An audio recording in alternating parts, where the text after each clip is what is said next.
In this episode of the podcast, Ben Shapiro delves into the current political landscape, focusing on Vice President Kamala Harris and her presidential campaign. He critiques the media's portrayal of Harris as a frontrunner, arguing that recent polling data suggests she is struggling to gain a significant lead over former President Donald Trump.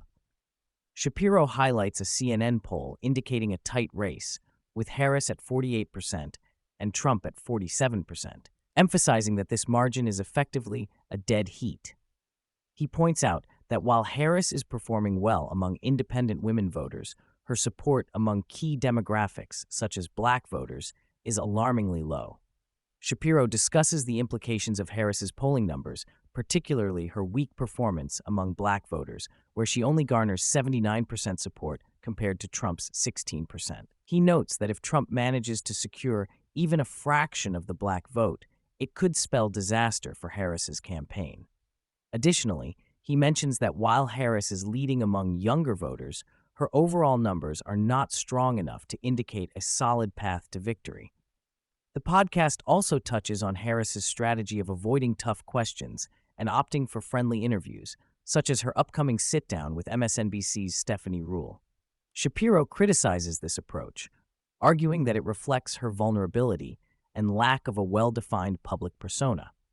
He suggests that the more Harris speaks, the less favorable her image becomes, creating a catch-22 situation for her campaign. A significant portion of the discussion revolves around Harris's radical proposition to eliminate the filibuster, which Shapiro argues could fundamentally alter the structure of American governance. He explains that the filibuster serves as a crucial mechanism for ensuring bipartisan agreement on major legislation, and its removal could lead to a permanent Democratic majority in Congress. Shapiro warns that if Harris and the Democrats succeed in abolishing the filibuster, they could push through a series of radical policies, including the expansion of the Supreme Court and the creation of new states to secure additional Senate seats. Shapiro elaborates on the historical context of the filibuster, noting that it has been a tool for maintaining stability in American politics.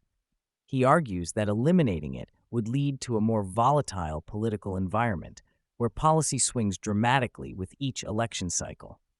This, he asserts, would undermine the foundational principles of the Republic and could lead to increased tensions between states and the federal government.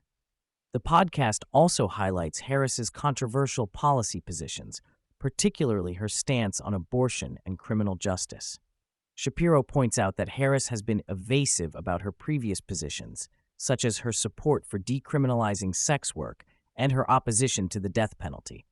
He criticizes her for failing to clarify her current views, suggesting that she is attempting to navigate a politically charged landscape without alienating key voter blocs. Shapiro emphasizes that Harris's economic policies are also problematic, citing her housing plan as an example of how government intervention can lead to unintended consequences. He argues that her proposals, such as providing down payment assistance to first-time homebuyers, could inflate housing prices and exacerbate the very issues they aim to address. This critique extends to her broader economic agenda, which Shapiro believes is out of touch with the realities facing American workers.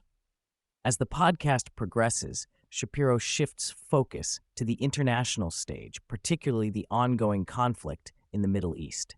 He discusses how the Biden-Harris administration's handling of the situation has been perceived as weak and ineffective.